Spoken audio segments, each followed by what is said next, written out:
Hello and welcome. My name is Madeline Schmall and I'm your host for tonight, but during the day you'll find me looking after SMWS UK community on social media. We're celebrating 40 years of the Society this year, and tonight that celebration continues with our Maverick tasting. So tonight's tasting is all about highlighting our unique approach from new and creative maturation methods to taking you to lands far from home with whiskey from Taiwan to Texas. But this tasting isn't just about us, it's about you and your society experience. So please ask us questions, give us your tasting notes, and let us know where you're tuning in from. Before I introduce my co host for the evening, I'm just going to take you through our running order of tonight's drams. So make sure you've got them ready to go. We'll start with cask number 63.85, Toast Your Oats. Next up, it's cask number 64.138, Perfect for Tannin. Next, we'll have a Cognac, 70s chart topper, followed by cask number 140.13, Ooey-gooey molten chocolate, and then it's cask number 138.9, meat in the middle. Due to the limited nation, I should try that again. Due to the limited edition nature of our whiskies, we're not able to offer all of these bottlings to you tonight, but that is to say that we do have both 70s chart topper and cask number 140.13 Ooey-gooey molten chocolate, both available online tonight. Without further ado, I'm going to introduce you to your ambassadors for the evening. First, we have Julian Willems, our spirits coordinator. He'll be coming on shortly. Here he is. Hi Hey, there. Julian. How you doing? Hi, Mads. I'm good. How are you doing? You ready to try some whiskeys tonight? Yeah, it's well past time, I'd say. Dram o'clock. And we've also got Andrew Reid, SMWS ambassador, joining us. Hey, Andrew, how are you? I'm very well, thanks, Matt. How are you doing? Yeah, good. Ready to try some whiskey, I think. Oh, absolutely. There's always time. Well, I think we'll kick things off. We'll get the first dram poured, and I think you're leading on that one, Andrew. So I've got some questions for you on that. Bring it on. Absolutely. Let me just pour it for just now. Yeah, you pour, and I guess my main question, and it's one that we get asked fairly frequently, is why don't we use the names of distilleries? How do you read this marvelous magical code? Well, at the SMWS, we try to focus more on flavor and style and character over everything else, whether that be to do with origin of the distillery and any preconceptions that might come with that spirit type. It's also to protect the distilleries that have supplied us with their wonderful spirit in all shapes and sizes. But it's mainly to get a focus on what is in front of you and what you're drinking, as opposed to where it's from and whether or not that's better than, another distillery that you've had in the past. And how does one go about reading the label? So yeah, for members who are quite new to us, I'll briefly just go over the coding system that we have with the company. So you'll see a series of numbers on the bottle, as you would expect, but ours have some more underlying meanings. So there's the main number is separated by a decimal point. So this one here is 63.85. The first number before the decimal point, 63, that indicates what distillery that's from. So you're always going to get the same spirit produced at Distillery 63, for example.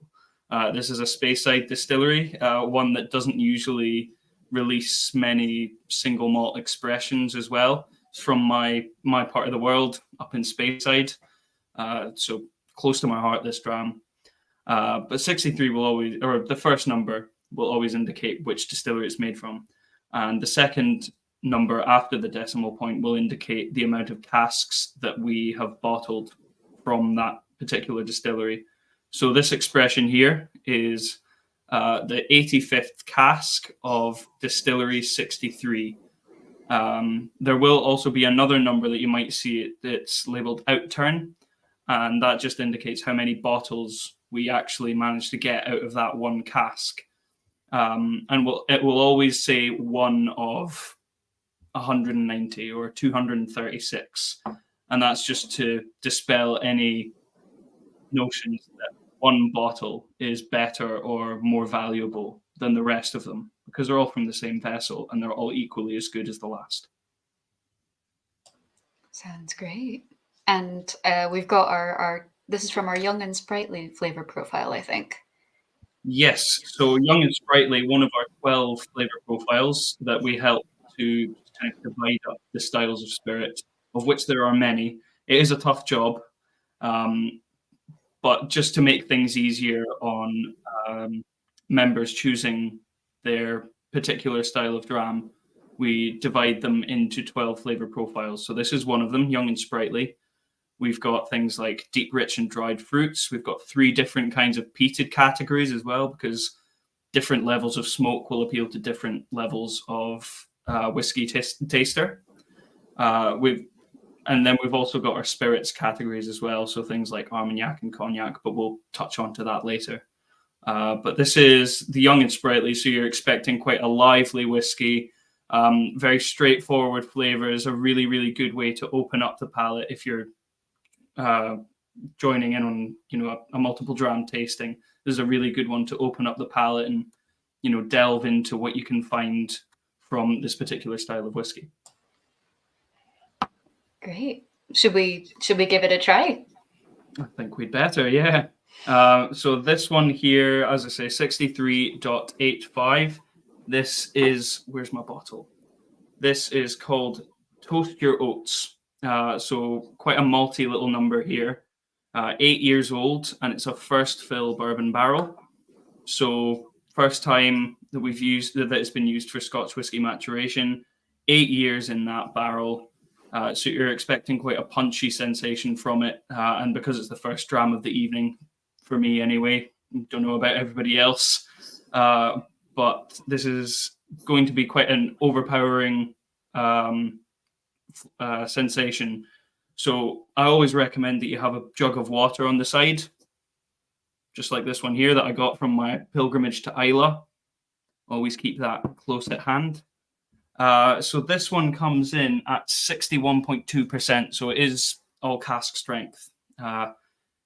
So very full-on flavor, very, very, long-lasting on the palate and the finish as well. So I would always recommend that just to give it a chance and see what level you're at in terms of your palate. Give it a try neat first, just enough to coat the tongue, and then at that point you can decide whether or not you'd like to add water or indeed anything else. Nothing wrong with adding anything else, but I would always recommend you try it neat first, so it gives you the best idea of how you will enjoy that whiskey.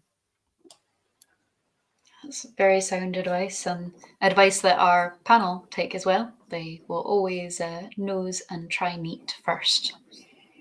That's what I like to hear. Yeah, I'm immediately getting very creamy, light sort of butterscotch notes from this, kind of like a liquid marshmallow, if you like, but very creamy, very light and buttery. Some of the orchard fruits coming in there as well. I mean, the amount you can tell on just the nose alone is incredible. It's limitless. So, it's one of those ones that you could just sit and sniff all day. It's really, you said earlier, you said malty, and to me, I definitely get that both on the nose and on the palate. It's just maltier than normal. I don't have like a better adjective than that, actually. But it's really evocative, actually, for me, of walking through a distillery don't know. I'm being transported somewhere else here.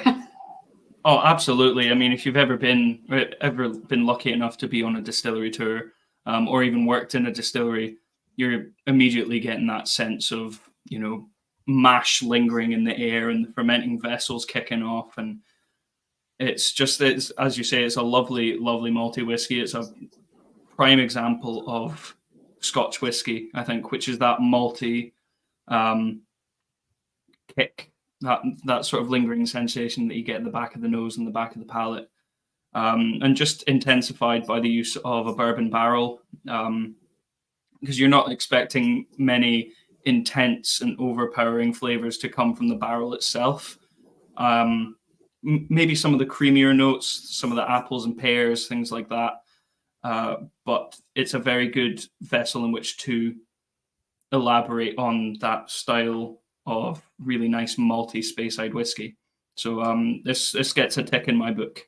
It's quite warming though. I might add a bit of water once I've finished enjoying it neat.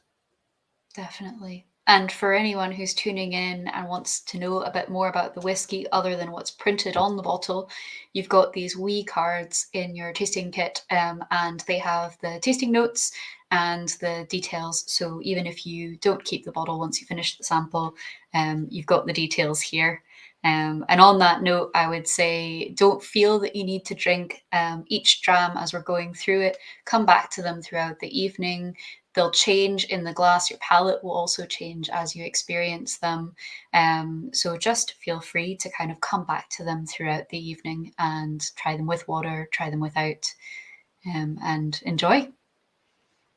Absolutely. No, I think that's a great point. It's fascinating how much your palate will change as you delve into a whiskey tasting. You'll go on to the last dram, which is a smokier number.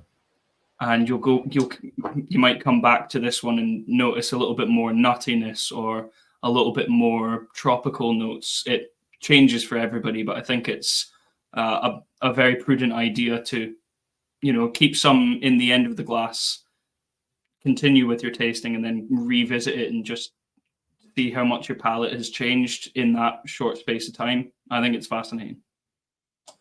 It really is. Julian, what do you think of this whiskey? I think it it wears its name proudly. You've got quite a few toasted notes in there. I'm getting personally less stone fruits, but more roasting hazelnuts. I'm getting a bit of coffee beans, some tobacco, rolling tobacco specifically. Yeah, there's a whole lot of toasted things in there, but there's also quite a bit of a baking streak to this. You get a nice bit of rye and walnut kind of loaf, which is pretty nice. Yeah, as soon as you said baking, I'm getting raw batter. Like we've all done it. We've all licked the bowl after it's gone into the oven, and yeah, I think that's absolutely bang on the head there. I think it's important to think about personal experiences and how the whiskey evokes things that only you can appreciate or remember. So if you say to somebody that you taste a certain thing, it's very difficult for them to say, no, that's wrong, because that's your personal experience. And I think that's why whiskey is such an incredible drink to be shared, is because it's all about the conversation. I probably wouldn't have gotten that cake batter unless Julian had said baking. So it is a lot of back and forth. No wrong answers whatsoever. No wrong answers at all. I think one of the interesting things is if you look at the way our tasting panel work, when they're trying whiskey, you don't speak about it because you might influence someone else. So you can use those tasting notes. But I would say one of the interesting things, and one of the things we always say in tastings, is read these tasting notes, but make your own tasting notes first, so that you have your first thought, your memory, what it's linked to, because that will kind of guide everyone else. And you'll hear if someone says, "Oh, that tastes like oranges," suddenly everyone's going, "Oh, it tastes like oranges." Yes, it does. And it may very well taste like oranges, and you may then have that link in your memory. Oh, yes, this is oranges. But try, especially if you're sitting there trying whiskey and trying to pull out your own tasting notes, think about those links and what it reminds you of, and then open up that discussion if there's time for it. Yeah, absolutely. And I think there are other ways of exploring your palate, as it were. I think the one that really got me into describing what I was the sensation that I was having out of each drink was, I don't know if anybody's heard of the 33 Books company, but they have tasting booklets on things like whiskey, beer, coffee. They've got a donuts one, I'm pretty sure. And they've got all of these, I think there's 33 of them in each booklet. And you've got your little tasting notes bit down at the bottom.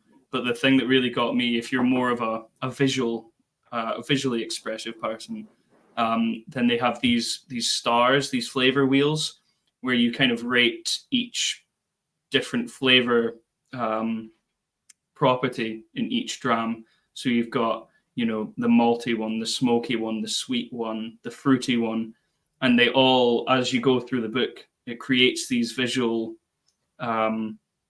labels for your own personal experience with each dram. And I think that was integral in my development in, a whiskey taster, which was just, I would highly recommend that if you've never heard of that. Yeah, sounds good. I think we'll move on to dram number 2 in just a second. But Julian, do you have any tips for thinking about that connection between memory and tasting note and how you can maybe activate that a bit more? Yeah, I mean, there's plenty of things you can do. I think one of the, everyone has their own preferences, but in my book, sometimes you just need to go ahead and try the unknown and see what the results are. I think I remember when I was much younger, sort of a birthday party. I think there was a game in kind of a treasure hunt. And one of the steps of it, my parents had wrapped some spices and different things into fabric bags that were just hanging on a rope, on a thread throughout the room. And if you could guess what was in that bag without looking at it, but just nosing it, you'd score points. I think this is the kind of exercise you should probably do, is just force your memory to go back to things that you know, and you might have smelled them only a couple of times before. But there's plenty of ways to re-jog those memories. So if you partner up with someone, ask them to make you sort of blind nosing of spices and different things. That actually works wonders. It sounds like that party game was the start of something beautiful for you, Julian. Yeah, I didn't know at the time. I was too young for that. It's all just building blocks, isn't it? It is. Yeah. Well, I think with that in mind, let's move on to our second dram, which is 64.138, perfect for tannin. And I'm going to pour this into my glass just now. Julian, I'm going to come to you and ask, how do we stay original and innovative through the whiskies we bottle without having, without naming the distillery? How do we do it?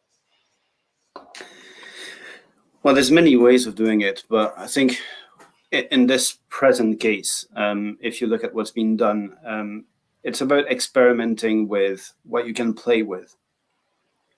There's not a whole lot you can play with when, or it wouldn't seem so, when you get spirit into a bourbon cask, for instance. It just stays there, matures in there.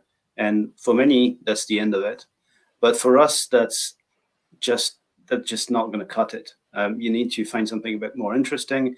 And we have been pushing experimentation in the cask department specifically. And in this case, we're talking about a hybrid cask, which is something that's been developed by Ewan and Kai, so our spirits director and our head of whiskey creation. And that was quite some time ago, I think around 2014, 2015, they started experimenting with filling into different types of casks, or uncommon types of casks. And then they moved on to this idea of creating a zebra cask. So because American oak and European oak yield different results through maturation, they decided, how about we do this idea that you have a cask, one stave of the cask is US oak, the other is EU oak. And so this is how it all started. Obviously, the coopering process doesn't work like that. But in this case, they still managed to get a cask that is 60% American oak and 40% European oak, and you can really tell the color is it's quite deep for something that spent probably only 2 years in that cask, and you will get another layer of flavors and aromas that derive from these casks. So currently, I think we have well over 100 different types of casks in our inventory. So it tells you a few things about how far we're willing to go for a company our size to sort of develop new flavors and new experiences for our members. And yeah, we're not done by any stretch of things. We have so much more to explore. But the only thing really stopping us is time right now. So, you know, as things progress, you'll see more and more different experiments coming to fruition, and new products, new whiskies with sort of atypical casks, or not just a cask. There will be some other changes as well that you'll have to discover in the future. But yeah, many things to discover. And now specifically that we work with our own bonded warehouse, Masterton Bond, we have the freedom to do a lot more than we could before. Not that the partners we were working with before were not trying to help us. That's not what I'm saying here. What I'm saying is that when you have your own premises, you're the master of your own schedule, albeit, you know, unforeseen circumstances and all that. But that means that you can set out to experiment the way you intended to, and see the results when you want to. So it gives you a lot more freedom, and that freedom allows us to sort of put forward this kind of thing. So onto the nose. Let's say for this one is quite an interesting one, because you do get all the creaminess, the vanilla, and some of the toasted cereals that you'd get from a Speyside whiskey like this one. So not quite the same as the one that Andrew was presenting, the 63, but it is Distillery 64, which is also in Speyside and also produces a rather fruity spirit. Other thing in common is that it doesn't, boast a whole lot of single malt expressions of that distillery. There's not that many that you will find around. So it's always good to find a cask of this one because it gives you sort of a glimpse into things that do not really exist. Well, they do exist in other places, but they're not commonplace. So on the nose, I'm also you get this very, very nice fruity American oak derived sort of vanilla and creaminess, but that's not all. You also get some powdered chocolate in there. You get some raisins, some toasted almonds, and there's nearly a wine note to it. So I think it's a very cool experiment, because it's without really trying to mimic a sherry cask. It actually yields a result that is really interesting. It gets you closer to that dimension of warm spices, and the winey note just reinforced that feeling, really. So, right. I'd be curious, Julian, to know a bit about how you prefer to taste and appreciate whiskey. Do you have any particular process that you go through when you're trying a dram? Yeah, as we were as you and Andrew were saying earlier, nosing is the first step. It gives you a first idea of what you're holding in your hand. But sometimes this can be deceptive. Sometimes you have whiskey that smell quite sweet and nice, and the moment you taste them, you realize maybe that's a bit more than what you bargained for. But this shouldn't be the case here at all. So first nosing, and I usually take my time for this, because I like the early vapors of things to evaporate a bit and see how the dram evolves. It's also a neat trick if you want to nose better. I know that a lot of whiskey aficionados like specific nosing glasses. I don't really have any of those. I wouldn't have anything against them. It's just with my current kit, I basically like to coat the inside of my glass with whiskey. And especially if you're having to go through a session nosing and tasting different whiskeys, this really helps you fight against the numbness that gets to you after a few drams. What about you, Andrew? Do you have any particular way that you go about nosing and tasting whiskey? I mean, I've got to say I am one of those people that is I buy with my eyes sort of thing. Because I'm from Aberlour, I was going to say raised on, but that's probably a poor choice of words. But I certainly grew up around the likes of Aberlour and Glenfarclas, so I always like to appreciate the color, whether it's dark or light. Sort of gives me an idea of what I'm in for. But certainly the nose, I could sit and evaluate the nose for a long period of time before I even think about tasting it. But I will always give it, as Julian rightly said, the nose can be deceptive. So I think nosing it, really digging deep into it, giving it a taste, and then just add the smallest drop of water. It's always much easier to add water than to take away, so you've got to be careful, and it will be different for everybody. But you just keep adding those little drops of water until it's just right for you. A lot of people will ask me, how much should I add? So I'll always give them, the smallest amount, and then just to keep going until it's right for you. I can't tell you when to stop because our palates are totally different. But one trick that my cousin taught me when I was still back in in Speyside, where I went to high school, was to have a dram of whiskey, and his perfect amount was to have the tap running, not full blast, just have it running, and then just brush it under the tap, and that was the perfect amount. So for the longest time I did that, but then I got an Angel's Share pipette, which changed the game entirely. Plus, if you move, you have a different tap. Oh yeah. The water will affect the dram for sure, and as we all know, Speyside. No, I mean, you'll have a different, flow rate. Yeah. You have to recalibrate it if you move house. Yeah. It's all trial and error. That's the whole game here. So have you guys tried this one? Are we ready to? Yeah, I just had a wee sip of it while Andrew was explaining his preference for dilution. Yeah, it's pretty much what I wanted it to be. So you do get the sweetness initially, but then you do feel quite a build-up, or I do anyway, feel quite a build-up of tannins in the back, so the powdery, chocolatey, nearly raisin kind of taste. And it is just very pleasantly lingering with warm spices like cinnamon, bit of cloves.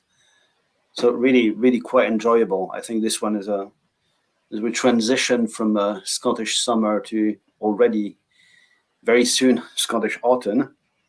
Yeah, this is a really good dram for that. I'd agree with the autumnalness. I almost get a bit of turmeric and cardamom on this one. It was really sweet initially, and on the nose I actually thought maybe like a yeasty raisin pastry while it's proving before it goes into the oven. But it's quite a different experience on the palate, but I would say very, very close to what I would deem a spicy and sweet number. So panel did well with this flavor profile in choosing this one. Yeah. Absolutely. No, perfect example of spicy and sweet. It's just got me very thirsty for pumpkin spice lattes. Is that the season I don't, whatever anyone says, it's got me all excited. But I'm definitely getting the juiciness out of the cask as well, like specifically red wine gums. I actually couldn't tell you if it is a strawberry wine gum. I've never thought about it. It's just red. But very juicy, very mellow, and it's got a nice kind of tingly spice on the back. I think the cloves, absolutely, definitely agree with clove. Yeah, there's a bit of star anise. So it's really reminds me a bit of German Lebkuchen, or just like the French Belgian pain d'épices, or things of that nature. Same blend of spicy. Sorry? You're going into Christmas now. Yeah, sort of, but you also have, it's the same blend of spices you would find in the Lotus biscuits, for instance, and it's that kind of mix in there. So really enjoyable for me. So far, my favorite. I'm lucky. I'd be hard picked to choose a favorite between the two, but we'll see how the evening progresses. We do have a cognac next, after all, which is a bit of a departure, but we're all about being Mavericks this year. And I would say for anyone who's tuning in and watching this tasting, Julien has been writing a fabulous series of pieces for Unfiltered magazine about different cask types and about what the society has been doing differently over the last 40 years. So make sure you check that out and get reading, because there's some fascinating stuff there, including some information about the zebra casks that Julien mentioned. But with that in mind, I think it's time to dive into this departure and try 70s chart topper. Cognacs, spirits. What is cognac and why are we bottling it? Andrew, do you want to take that one?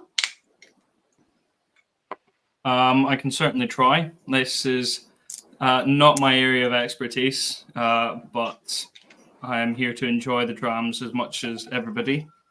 So I believe this was released a couple of years ago. The 70s chart topper, still available online as well.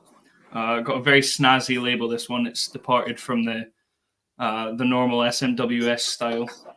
But this is an XO, extra old cognac, and it comes in at 53% on the nose. So a little bit older, a little bit stronger than what you would normally find. But cognac is essentially a very similar style of spirit to whiskey. It's just made in a slightly different manner. Of course, the first thing is that it's made from grapes, and the growing region of these grapes tends to be, Grand Champagne and places of a similar nature. You've got the two main categories, I guess, would be Cognac and Armagnac, which are both subregions of France. We also bottle Armagnac as well. Fantastic stuff, but very, very different from Cognac. I find personally that Cognac's a little bit more fruity, a little bit more spicy, whereas Armagnac, for me, tends to be a bit cakier and a bit sweeter and just a little bit more... I'm struggling to think of the words here.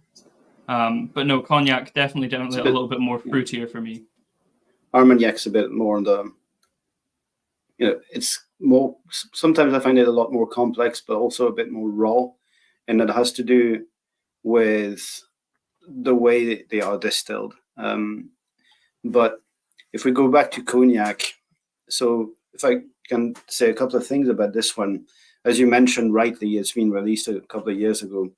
But so this is from distillery C5, and we have collaborated with them, and they have accepted to help us make a cognac from distillery C5 that would fit the palate of whiskey drinkers. But in this, we wanted to go the extra mile and go for something really old. So essentially, it's called 70s chart topper because all the cognacs, all the eau de vies used to make 70s chart topper are from one specific vintage in the 1970s. We can't tell you which one because this didn't meet, the rules are very stringent for cognac. So this didn't quite meet the requirements to be a vintage cognac. So we couldn't put a date on the label. However, XO is how it is called in the cognac jargon, so extra old, really. But you pretty much guaranteed that this is cognac from the mid 1970s. So this is one to really delve into and enjoy. Now, when we were mentioning cognac, what you were touching upon, like the different regions of cognac, we mentioned Grand Champagne, Petit Champagne, then you have Fin Bois, then you have also Bois Ordinaire, and so on. And these are different parcels of ground in the cognac area that stretches between the Charente-Maritime, Charente, and there's a few departments in the Dordogne and in the Deux-Sèvres departments that also contribute to the cognac appellation. But the concept of calling this champagne or champagne has nothing to do with the champagne drink. Champagne, in essence, is a French word that defines a chalky soil. And this is quite important because chalk and clay are the two vital elements to create a vineyard that is healthy and that produces a really, really good quality of grape. The other thing that you can find is that there's so cognac, as I said, is very stringent. So it's made of grapes, as Andrew pointed out, and the grapes are usually harvested anywhere between September and October. But to be a cognac, these grapes have to be transformed into wine. And the wine is so brewed, or the brewing starts just after the harvest. And after that, it vinifies for roughly 5-6 months maximum, because it needs to be distilled by law before the 30th of March, if you want to call it cognac. After that, grapes from the same vineyard, grown in the same conditions, vinified in the same vat, distilled one day later, they're brandy. I can't tell you exactly why it's been made like that, but I'm sure there are some more erudite members that would know that, but I don't specifically know. All I can tell you is that this is delicious. It's one of those great examples of very, very old spirits. And one of the main differences you find in the maturation process between cognac and whiskey is that whiskey is generally, and as we showcase, is made cask by cask. Cognac, not so much. It doesn't really function like that. And when we first started talking to people in the cognac industry, they looked at us as if we were really, really oddballs, like aliens nearly, because for them, there is no such thing as a single cask, or there might be, but it's extremely rare. And anyway, it's not desirable, because for them, the art is in the blending. This you can see through the entire maturation process. We age whiskey in a cask its entire life, whereas they will have sort of pyramids of casks that will all match a parcel of ground, of vineyard where the grape was harvested, and basically you will start topping up but you will take what you need from the bottom of the casks, pretty much like a solera, and you will refill at the top of each thing. You will refill at the top of each pyramid when you take some away, but also you have pyramids that remain untouched when they're full, and this is pretty much the case for this one. They're all from the same sort of parcel, same vintage, and they've just been put together for us. So getting a cognac single cask is, pretty difficult. But you can, but it's really difficult. And explaining that to the cognac region it's complicated. They get it now, but it took some effort. Mm-hmm. And Ron Wilson has tried this cognac at the Manchester tasting last month, and he said it was lovely, and it still is tonight. Thanks for producing this beauty. It is stunning. I'm curious, and maybe Andrew, this is one you want to take. I've chosen a whiskey glass for this, but if you're having neat cognac, what kind of glass should we be drinking it out of? Oh, I think you're on mute, Andrew. I think generally you're looking for. I mean, you can drink it out of whatever you want. Who are we to say how you drink your or enjoy your drink? But I think for us, with this kind of strength and the amount of layers that these spirits have to unlock, you want something with at least more of a flute shape. We try to say that cognac and armagnac are never very good in a balloon glass. Kind of sort of locks everything in there. All that potential just kind of gets stuck in that little sort of ball shape. Whereas the flute kind of lets it sort of release all of those aromas. And as I'm experiencing just now, it really does breathe well. I haven't even added water to this yet because it has allowed that a little bit more to evaporate, and it's just sort of cleaning the palate a little bit, rounding off the edges. So some of that spice that I experienced right at the start has kind of dissipated away. I mean, it's 53% as opposed to our 60, 58% that we've had. So your palate's already warmed up, but initially it is very spicy and very complex.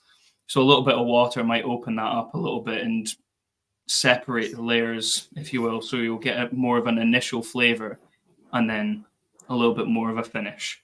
But generally, I tend to, if I'm doing a tasting, I'll enjoy it a little bit more out of a flute or less of a balloon and more of a tulip glass. A tulip. That's the one. Thank you very much. Sounds good. And Julian, I think you just added some water. So what are you, having added a bit of water, what tasting notes are you getting now? Somehow adding some water, you've got some age that starts really, well, it did have some age on the nose to start with, but now you really get some of the dustier, more mature, well, what they call in the cognac industry, rancio, which is more woodland underbrush. You get those leathery and older notes in there.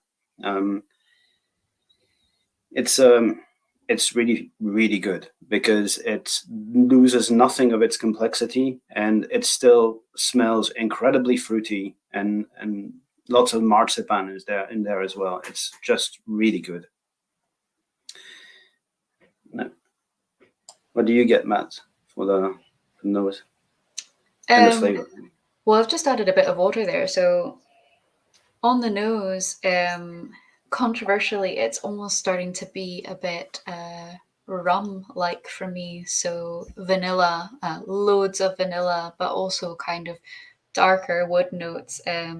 Not necessarily rancio, I'd say more kind of mahogany or even furniture polish a bit. But there's also quite a bit of floral notes there, which I didn't initially get, but I think as we've been sitting here, I keep coming back to it, and it is a bit of a shapeshifter. It's changed in the glass for me, and I'm gonna try it now with some water.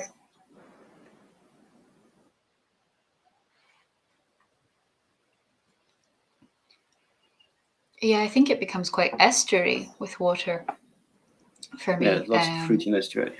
Yeah, lots of fruit.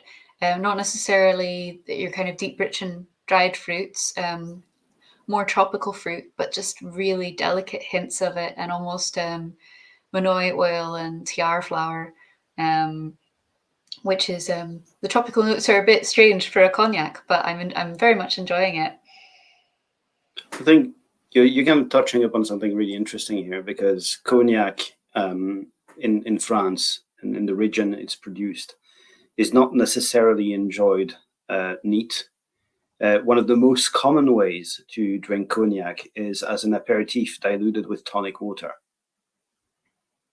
That is one of the most common ways of having it. And it's delicious. I don't know if you've ever tried it, but do.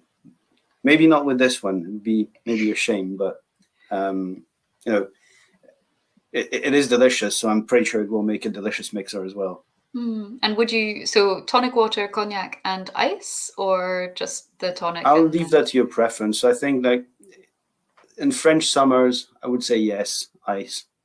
But when you in this case, when you make a long drink, I don't think it's any longer about maximizing the sort of aromatic output of your glass. It's more about just sheer indulgence and enjoyment. It's just made to be quaffable, and that's pretty much it. Well, we'll have to give that a go. As you say, maybe not with this one, but maybe with another society cognac. What do you think generally people would say about ginger ale with cognac? Because I feel like that would be, maybe not with this one, but generally with cognac, I think that sort of gingery spice would complement it quite nicely. You might be onto something. I don't think that ginger ale is that common in France. Mind you, I've not lived there for over a decade, so I can't say what the youngsters are doing these days. But yeah, I would say that with ginger, pretty much like using that with rum. You know, I'm thinking you could do a sort of Charentais dark and stormy with using ginger beer and cognac and see what it does. That's intriguing, an intriguing proposition to be sure. Sounds fantastic. I mean, we can't see anybody else reacting to that, but I'm expecting some kind of eye twitches there. But for me personally, ginger ale and whiskey, that was one of my favorite things. If I was going to add anything other than water, ginger ale, that's how my granddad drank it. And it just, that spice complemented the malty heat so well. And as I was tasting it with water, it just kind of made me think a little bit. So it's all about experimentation, trial and error. So next time I have a cognac and a ginger ale in the same room, I might give it a shot.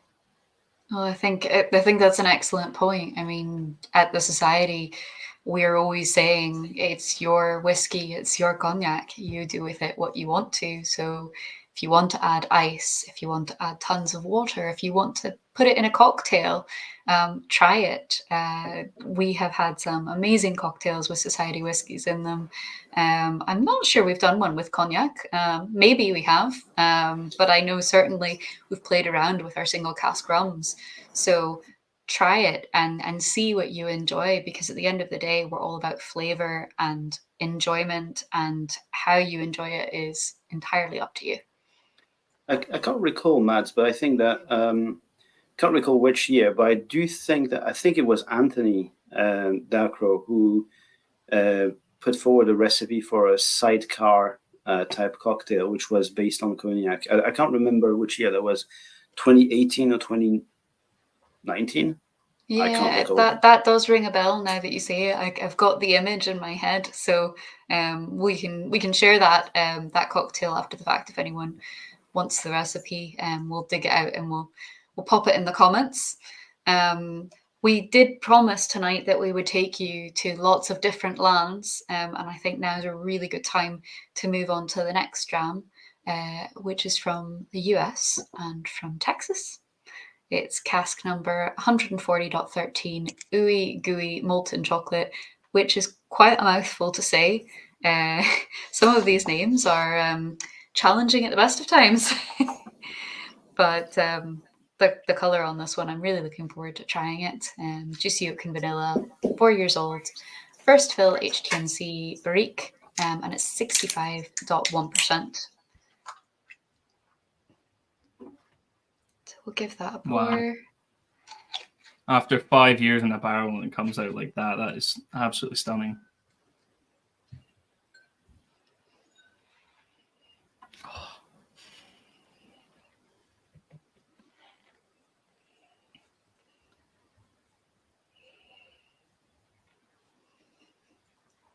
I mean, the colour on that is incredible, but the nose equally, wow.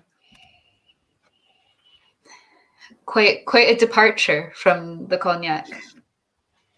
Just goes to show how the part of the world that it was made in is such an important factor in the making of these beautiful spirits. 5 years old, you would never get something as intense and dark as this if you were looking at a Scotch distillery. And also the maturation climate as well. You're looking for a much more intensive maturation in the heat of Texas, which is, I believe, where this is from. But so complex, so punchy. One of my favorite flavor profiles as well, juicy oak and vanilla. It's got a really nice balance of creamy, cakey, like vanilla pods, and a bit of cinnamon, a bit of chocolate. But then you've got that really intense oak from the HTMC cask. So for those of you who might not know what HTMC stands for, this means heavy toast, medium char. So it's talking about the grades at which the inside of the cask has been treated with heat. So toasting is just the light sort of caramelization of the inside of that cask. And charring is essentially a lot hotter and a higher degree of heat on the inside of the cask to sort of open up and rejuvenate slightly the cask. So you're getting a little bit more depth out of that wood than you might have previously. But this is a first fill HTMC. So again, first time that this particular treated cask was used. So this is where you're getting a lot of the intense burst of flavors, a little bit of fruitiness on the back, maybe more dried fruits. You're talking like prunes and dates, a little bit of Eckelfecken tart. Can't remember the last time I had one of those, but it reminds me strongly of rich treacle, a lot of nuttiness, some burnt pastry in there as well.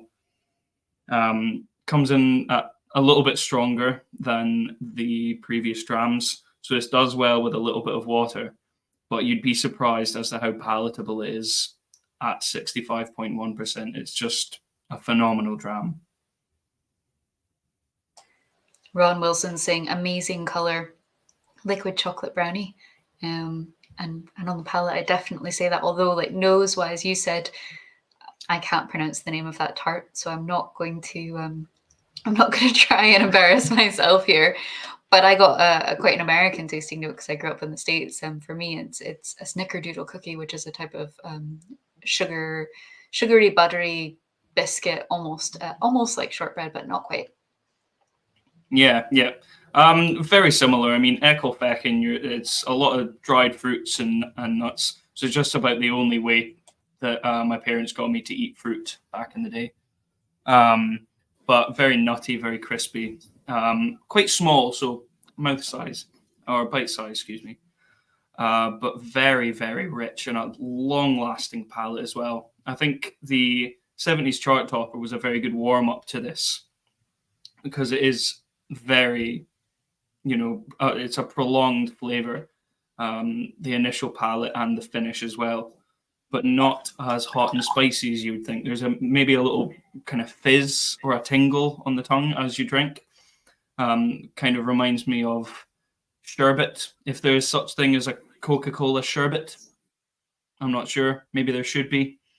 But it's just, there's a lot of different flavor notes just kind of firing around inside my head just now because it is so complex and so layered. I will add water to this, but I just think it's absolutely gorgeous. Like really lots of dark chocolate as well, quite rich and intense. Yeah, I think this is one of the ones that if you come back to it later this evening after we've tried the final dram and you go back through the drams, I think this one will change quite a lot and just develop. Julian, what do you think? Yeah, it's an amazing whiskey. You get quite a bit. I'm getting on the nose quite a bit of a sawmill vibe to it, but then also definitely chocolate, baking spices, and quite a few things in there. Getting some plums and pears poached in, I don't know, probably sherry. Could be sherry, could be port. I'm not sure. Yeah, this is really, really amazing, and it showcases, as Andrew was saying, the type of climate this has matured in. It's a short maturation, and it's likely that this was filled in cask at 55% or somewhere around that. But because of the climate in Texas, the angels share function differently, and they have a tendency to lose volume, but the ABV goes up. So it's a bit of a fun one. So Keeps us quite concentrated flavors as well. Sorry. No, just making a passing comment. Keeps us on our toes. But a fantastic dram. I think, if I'm not mistaken in saying that a barrique is usually made out of French oak, if not solely, or is it mainly just the shape and style of that particular cask that's generally European oak? I think in that, I'm not sure, but I think in that case it was probably just coopered in the US from US oak, and the barrique in that sense is on average, I would say, if you idolize the numbers, it would be 225 liters, whereas your bourbon barrel would hit just under 200 liters, and the UK hoggy would be, or hogshead would be, somewhere between 225 and 250 liters. Sorry. Right, but it's quite an interesting shape of cask as well. You're looking at a little bit more surface contact with the spirit itself because it's a little bit more narrow. I think if you call it barrique, then potentially the cask it was modeled on was something meant for the wine industry, size-wise and shape-wise. So I'm not entirely sure how that affects maturation, but strictly on volume, you have more surface contact than hogshead, definitely.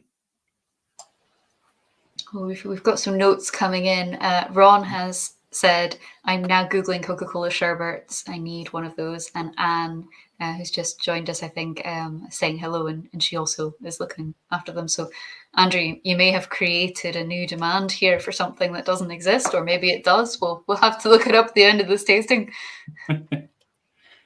That's the beauty of some of these panel sessions, is that you start hearing things that you never knew existed. Like a couple of weeks ago, or a couple of months ago, there was a panel where there were two separate panels going on in the same room, but there was just one or two words that I heard just in the back of my head, and it was Thai basil. And I didn't know there was a different kinds of basil, if I'm being honest. So it's always a point of learning. You know, I come back to one of my original points, is that I don't think you really develop your palate, or you'd never really broaden your scope unless you talk to people and converse. And by all means, argue about it, or not argue, but you're going to have different views. So have a conversation about it. They'll taste something, you'll taste something completely different. Usually you kind of meet in the middle towards the end of the dram. But I think it's a very important thing to take off of other people's experiences to enhance your own, which is why I think this is just such a fantastic company to be part of. It is just a whiskey community at the end of the day, where we all just talk about the last fantastic dram that we had and getting notes off of each other. I think it's a healthy way to do it, for sure. Absolutely. I think one of the things that we did during lockdown that I really enjoyed, we did a lot of food pairings with these tastings. And initially, well, during lockdown, a lot of things were new to us. But for me, certainly, making a food pairing with whiskey, I was like, how do I do this? And also, it was lockdown. So these things had to be planned. We'd go into our weekly shop. I would grab a whole bunch of things that I thought might work. And then very kindly, my husband agreed to be a part of this experiment. And we sat down, put all the snacks in the middle of a table, and split the drams between the two of us and just tried different things, different foods with different whiskies. And sometimes you would try something where it would be like for like, where the flavors would be really similar, and it just wouldn't work at all. And you'd pick up something like a slice of mature cheddar, and it would be the answer to the really sweet whiskey. So I'd encourage anyone who is looking to play around with food and whiskey to do something like that. Take out some of your bottles, pick some snacks that you enjoy, and look at those pairings and look at what works and doesn't, because you do start to kind of get ideas about different flavors and links, and I think it generates some memories that way as well, at least, if nothing else. Absolutely. No, I'm so glad you said that about, food pairing with whiskey, and how sometimes what you would expect to work just doesn't. It's a fascinating part of a lot of the tastings that I've done. It's kind of like that, if you have cheese on a biscuit and then you put some marmalade on it, somehow, the two polar opposites absolutely complement each other. Because of that contrast, it brings out parts of the other element that you wouldn't expect or you wouldn't find if you just had it on its own. So yeah, I would be tempted, very, very tempted, to pair this with, a dark chocolate infused with oranges, because that would be a very obvious go-to pairing for me. But you never know, you might find that, a little bit of blue cheese on a charcoal oat cake might do the trick. It's different for everybody, but I think it's always worth experimenting, and that's part of the fun of it. Definitely. And you very aptly mentioned meeting in the middle, which is interesting because that's actually the name of our next dram and our final dram of the evening. So it's almost like you knew that one was coming. Oh, I totally meant that. Totally meant it.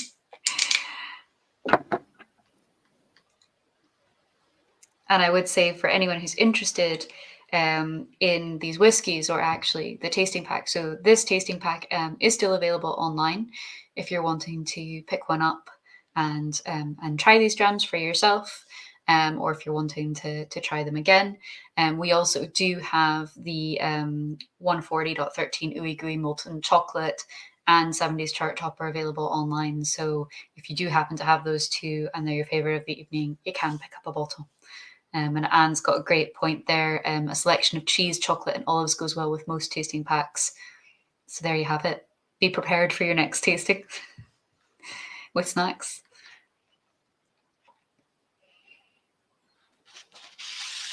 Wow, that's a monster. Over to Taiwan with this one. Yeah, we're moving on to a whole different realm here. It's, as Andrew pointed out, really, really peated and really smoky. But somehow the first thing that jumped out at me were roasted peanuts. Something quite, imagine like a smoky peanut butter kind of thing. Absolutely. It's kind of like if you have a bag of dry roasted peanuts, you empty the bag into your mouth and you accidentally get all the dry roasted powder at the bottom. Just goes. Yeah. In a great way, in a fantastic similar way. I don't know that it's an accident when that happens. Yeah, I'm struggling to believe it now. It's the best bit. Oh. We do if you're have ready, if you're ready and willing, absolutely. Yeah. I think we've worked our way up to this one, and I'm absolutely ready for this dram. Hugo's got an interesting point that he often has dark chocolate with a dram, but PX finished sample the other day was just too sweet and cheese hit the spot. So again, it's sometimes not what you expect, but that's a great pairing, PX whiskey and cheese. I wonder what cheese it was. Mm. Maybe like a sort of red Leicester or something. Ooh. I don't know. I'm definitely bringing cheese to the next one. That's for sure. Baby you know, bells. an extra table to showcase your selection. Mm.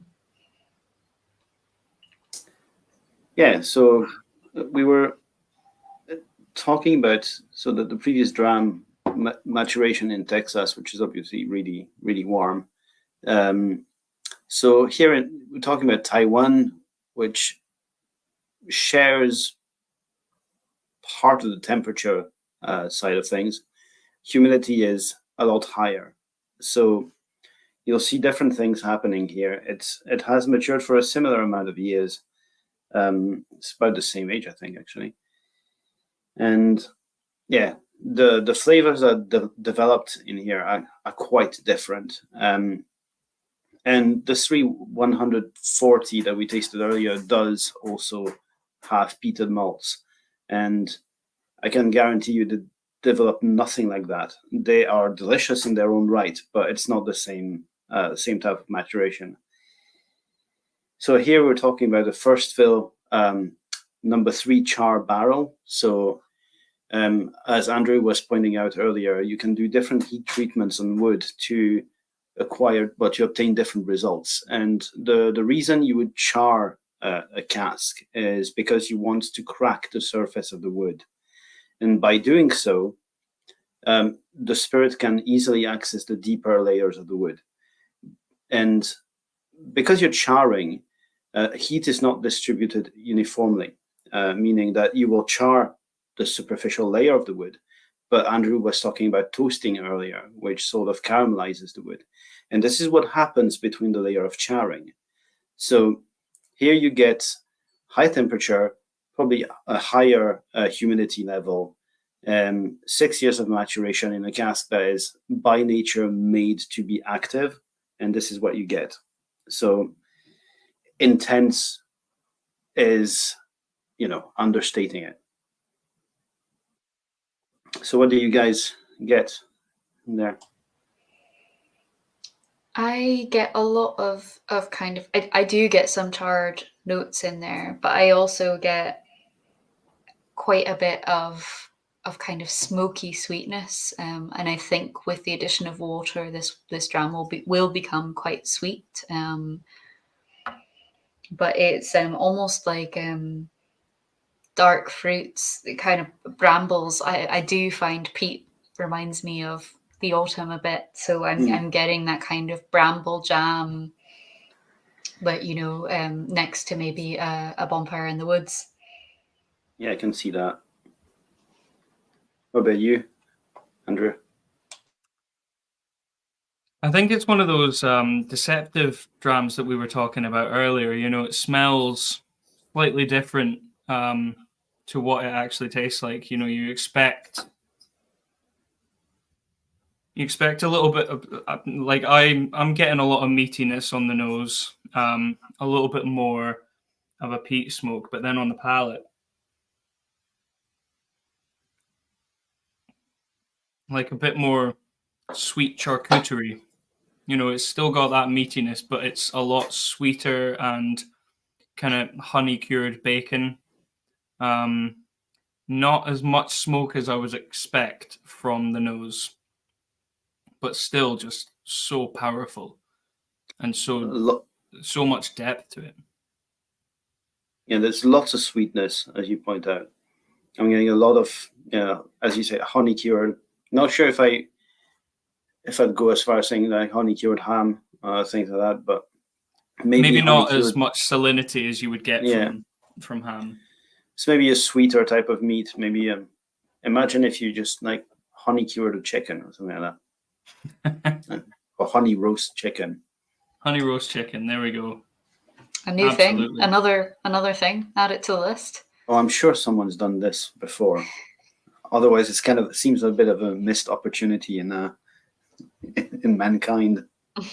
Yeah, I do think there's when we're talking about meat here, almost you get some kind of dried French sausages, saucisson sec, with like herbe de Provence, that kind of sweet savory of dried sausage and sweeter herbs like rosemary and thyme. And particularly on the taste, yeah, I agree with you. There's a lot of a large sort of herbal dimension that comes with the peat, and it's really, really well balanced with the sweetness. And I think this is probably why this was bottled at 6 years old. Because you taste this, it's ready. It's pure enjoyment. Yeah, it's got a lovely mouthfeel to it as well. It's not too viscous. It's quite soft, but it carries the flavor really well. Yeah, there's always this sort of expectation that age will do wonders, and there's also the expectation that age should be regarded as it is always regarded in Scotch whiskey. But this and the previous dram are wholly different beasts. If you left a cask 20 years in those climates, there wouldn't be any whiskey left in them. So, yeah, better enjoy it while it's there. God, can you imagine this at 20 years old? It would be like licking shoe polish. I mean, the only way you would achieve this, I think, is either you consolidate your casks over there and you accept tremendous loss, which as a company you don't want to do. But you could always ship your casks abroad to a milder climate and see what happens. I would be interested to try. Yeah, I mean, what country of origin would you call that? If there would be a lot of legislation behind that, I reckon. Oh yeah. I mean, I'm talking in an ideal world here, but hypotheticals. Yeah, it's hypotheticals. This is how it all starts, though. Yeah. Well, yeah, Coca-Cola sherbet, mate. Started here. Oh God, is that a phrase now? Remember when that guy said, "Find out." That's lovely with water. Absolutely delicious. Yeah, still to add water, I think. Let's circle back to the name, meet in the middle. Bit of a pun there. We've been talking about the tasting panel off and on this evening a bit. But who are they? What do they do for members who might not know, or anyone who's tuning in who's not a member who hasn't heard of our tasting panel? So the tasting panel is a group of individuals, but they are selected not necessarily from the places you'd expect. They don't have to be members necessarily at the start, although they all become. But then they don't necessarily need to work for the society, although this is not something that would stop you from being on the tasting panel. And essentially, it's about your journey in whiskey. Where are you on your journey in whiskey? And these are people from everywhere in Europe, or sometimes much further than that. And this allows you to just have a wealth of different descriptors, experiences gathering in the same room. As Andrew was pointing out before, you hear things you've never heard before. You couldn't even fathom they existed. So, for instance, we have a very, very well-known member of the panel, which is Olaf Meyer, one of our ambassadors, and one of the longest-serving member I know. And he originally comes from Germany, and myself having grown up in Belgium, we have some overlap in the things that we see and what we taste.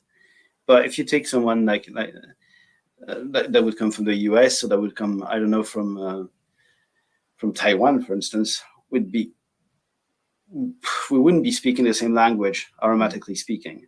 And don't picture this as an impediment to doing the job. It's, on the contrary, something that makes it a lot richer and a lot more interesting, because it gives you so much to discover all the time. And working in whiskey is by no means a prerequisite to being a person, a panelist of the society.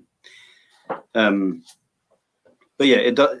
I would say it does help. It surely strengthens your profile as a taster. And it's the panel that come up with the crazy names, right? Indeed, so as a panel happens, you have several panelists in the same room. They, as you mentioned earlier, Mads, they will quietly take notes on the neat nose, then neat palate, then reduced nose, then reduced palate of each whiskey. And then if it is deemed of sufficient quality to be presented to our members, then the panel chair who officiates at that specific session will go home and write tasting notes that come from all the notes of the different panelists. And then, usually when you start putting things together, they'll feel inspired and drop casually a hilarious name or a very serious one now and then. But it's basically how it goes. It's a lot of improvisation and a lot of creativity, but also there's a lot of discipline involved, because you cannot let yourself be influenced by other panelists while you're working, and this is not always easy. It is a challenge, I would say, and we have had that question of what is the best name you guys have ever seen on a bottle. That's a hard one, because I've just thought so many. I've just thought of three bottles there that I would choose as best. I think is perhaps one of the best examples of how our bottles tend to just sometimes speak to members. So I'm actually looking at one right now, and I'm just going to pick that one. It's by no means my favorite of all time, but has a bit of meaning. So I've got this bottle here, which is cask number 70.30. It's called Goose Juice. It's one of the first society bottles I bought when I became a member, but also when I started working for the society. And it's always been quite a special bottle for me because I had a cat named Goose, and I saw that bottle and I was like, I have to buy that whiskey. And yeah, there's still a little bit left in it for a special occasion. So I don't know if you guys have a bottle like that maybe has a special memory, or maybe it's a long gone and forgotten bottle, but it still stands out. Yeah, there's the ones that bend your mind as well. We were before we jumped into the session, we were mentioning a bottle that was called Goat Meal, which is one that really it tugs at me. It really bends my mind onto what is aromatically possible. But yeah, sometimes it's not just about a great name, but it's about what it means to you. But yeah, what about you, Andrew? You got a favorite title somewhere? Yeah, there's two that spring to mind, and I think because of where I grew up in Speyside, smoky whiskey was always quite a tough one to get my head around. But there was that one dram that just changed my mind and changed my life. So now I'm, fully involved and just totally appreciative of smoky whiskey. And I think some of the names that the panel come up with for particular drams that have been peated, I just think were phenomenal. Like, they were poetry even. So there was one that I remember when I started working at the vaults behind the bar. There was one called Biting a Fireman's Glove, I believe. And it was just so perfectly descriptive of what that whiskey gave you. It was so oily and so flambéed, so to speak, but it was just such a descriptive way. But it also, as you say, Julian, you just can't quite bend your mind around where that flavor profile came from, or where that title came from. But it's just one of the many ways in how the experiences of the panel just kind of collect to make this incredible descriptive thing that people will go, I want to try that. That sounds fascinating. But another one, short and sweet. If anyone's lived in Edinburgh, I think it's more specific to Edinburgh, but generally around Scotland, if you get fish and chips, you're always asked for salt and sauce. And there was a dram from Isla, I believe, that was called Salt and Sauce. And that's exactly what it tasted like. It was like brown sauce, vinegar, and a bit of salt with a lovely warmth on the back. And I was like, that was perfect. Whoever came up with that, I enjoyed tasting and reading that bottle. Really, really good. We've got some good favourites coming in there. We've got Rolf saying cask number 35.150 Corn Noil, insanely perfect whiskey, which is high praise. It's on the indeed. shelf behind me. Oh, is it? Okay. What isn't on the shelf behind you? That is a fair question. Liz is saying herbal as a gerbil. And Ron is saying that is quite Mellifluous quince. Exactly. Cask number 3.348. Vocabulary lesson here. And Anne Bingham saying Leviathan Rising is one of my favourites. 10.145 does what it says on the tin. That's strong. Very strong. I think that's the thing. That's a really good way of encapsulating our whiskey and the experience is that because everything we do is so limited edition and so fleeting, it comes and then it goes. You have this moment with this bottle, and maybe you're sitting with friends, maybe you've got it on a virtual tasting or it's a tasting at a members room, but you try that dram and that's the memory kind of forever, and you can come back and try that dram again, and you'll definitely have a different experience of it, but you'll probably always remember that first experience of it. And with so many bottles and so many drams, I think it's wonderful to hear from our members about those moments and what they signified and who they were with and what they were enjoying. That's really special and really something we're very privileged to be a part of. Do you remember, Mads, the first dram that blew your mind from the society?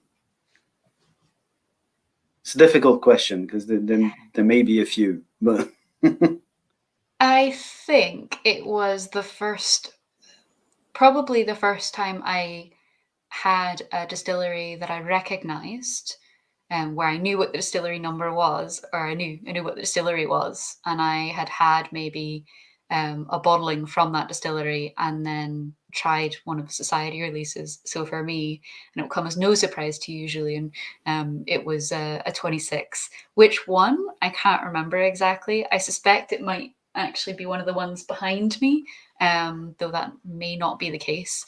But the first time I tried a Society 26, everyone had always gone on about the waxiness of the spirit, and I kind of got it.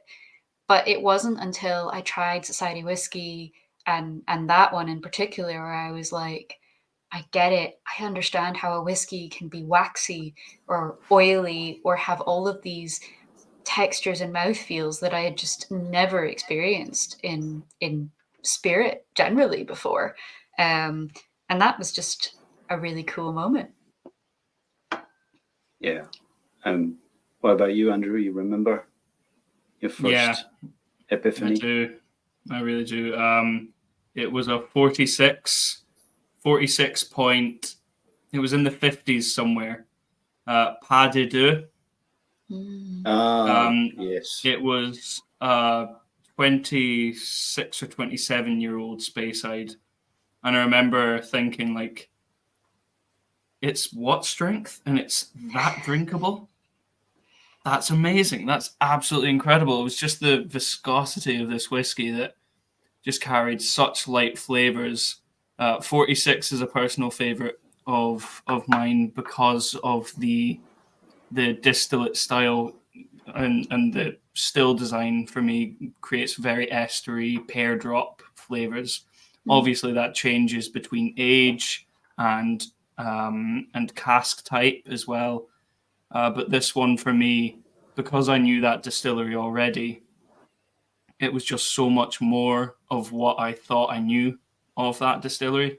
And it gave me a sense of I really don't know these distilleries. Like you have an idea of what you might get from this particular place, but it will always be different. You might have some that you're not a huge fan of, and you might have some that will utterly change your life. So Pas de Deux, 46, 50, I want to say 54. I can find it for you. Well, we've got Anne saying that 46 is her absolute favorite, and her dram epiphany is Ruby Booze Day 46.29, which is wow, an excellent choice. That sounds like it was maybe an old and dignified from back in the day. Ruby Booze Day, that I remember a beautiful black label with a red stripe going down, and 46, absolute winner. And Michael sings 63.27. Jar Jar Binks in trouble again. I think I missed that one. That might have been before my time. There was 46.54. Yes. Pas de Deux. Well done. Oh, you never forget your first quality dram. Yeah. I mean, they're all quality, that's the problem. I think for me it was 3228 as a deep brooding masterpiece. I think before that I was on the fence as to whether I liked whiskey or not. And that changed everything. I was a 26-year-old. Do you still have a bottle of that? No, if I did, I wouldn't, because I would have drunk it. You would have drank it. I think that's the funny paradox. I drank rum very much like in a cocktail, but if you'd offered me a society rum when I first started at the society, I wouldn't have said no, but I probably would have said maybe. And then I tried my first society rum, and I was just like, wow, okay, this is what it's all about. And it was 13.1, and it was special. Yeah, that's a big one. It was a big. It's a big thing to try for your first society rum, but I can't even remember how that came about. I think someone said, "Here, try this. It's rum," and yeah, that was a big moment too. Yeah, I think our rums are game changing. Like I was exactly the same as you, Mads. I wasn't a huge fan of rum until I tried a rum at the Vaults. I think it was R9, and just totally changed my mind. It was absolutely delicious. But R13, that's a very strong starting rum from the society. Few and far between. Yeah, and Rolf was saying R3.5 Marmite XO. You had to try it. I knew somebody was going to mention that one. Yeah. Oh, what an animal that one was. I think your description is perfect, Andrew. We've got rums coming in now as well. Liz is saying Paddington Bear's first sip was fabulous. That's an R9. That was also probably one of my first society rums. Yeah, good old Panama. And we've got Anne saying 11.7 feeling Irie. That was a great one. I remember the name. Yeah, I remember that one too. Lovely.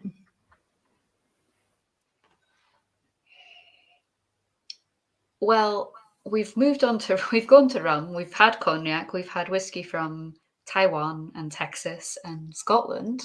I'd be curious to know what drams have been your favorite, and to everyone watching, let us know in the comments what your favorites are, and we'll start to wrap things up because we're a bit over time, I think, here. But so, what favorites have we got? It's a very strong selection tonight, I would say. I mean, I'm gonna put the cognac aside because you can only compare. Well, you can't compare pears and apples, but I loved it. But I think whiskey-wise, so Ooey-gooey molten chocolate and the second dram, which was the 64. Perfect for tannin. For me, I kind of on the par for very different reasons, but love them. Andrew, what about you? Oh dear. I mean, I think I could choose each individual whiskey or dram for different reasons. I think I'm I'm feeling quite similar about Julian's choice in the 64. I think that was a very, very strong whiskey. Just had, the right amount of everything for me, I think. I already knew I was a huge fan of the 140, so I knew what to expect there. But in terms of something that surprised me more, I think the 138, that was probably the most, it's just the most surprising for me. The depth of that, the gentle smoke, even though it's an incredibly powerful whiskey, I think it was very, very well balanced. A very good end to the 5 dram tasting as well. I have somehow managed to leave a little bit in each one of my glasses. There's at least half left in every single one, so I'm going to go back to the start and see if my decision has changed. But I think for now, my favorite is probably number 5. Brilliant. What about you, Mads? Well, it's funny that you mentioned going back to the start because I just did that, and I just went back to the 63.85, the toaster oats, and it is now my favorite. So when we started this one, I said it reminded me of walking into a distillery, and I still get that. But trying it after having tried all of the other drams, I now get this kind of beautiful milk chocolate covered cornflake snack.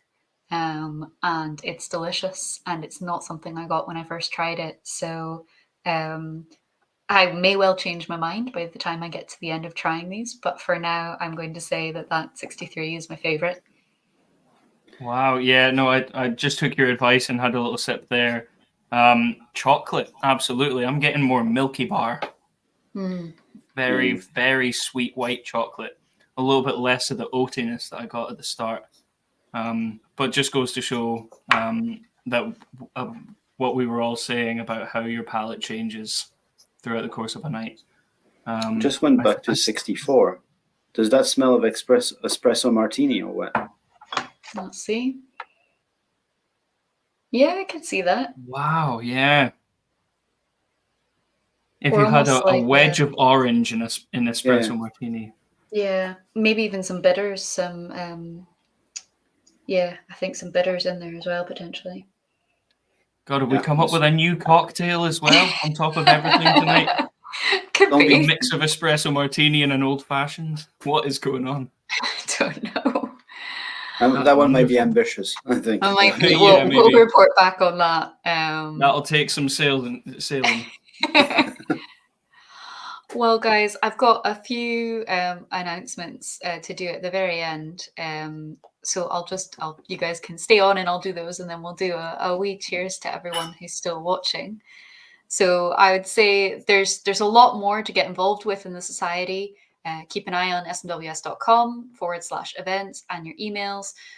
Lots of things going on. Tomorrow we've got September Outturn. It's launching at 9 a.m. Our next member tasting after this one is on Saturday, the 30th of September. And we're going to attempt to achieve a world record for the largest online whiskey tasting. So make sure you're a part of that. It's a 45-minute 3-dram tasting, and you can still get your pack online. So have a look if you're interested and available on that day. And of course, as we head into September, we've also got a lot of gathering events going on at both our members' rooms and around the UK, and actually around the rest of the world. So wherever you are in the world, check out your local SMWS website and find out what you can be a part of, because gathering is about all of us coming together and celebrating the reason the society started in the first place. And with that in mind, I'd like to raise a glass to both of you and to our producer, Tony, and wish everyone a good evening. Slàinte. Slàinte.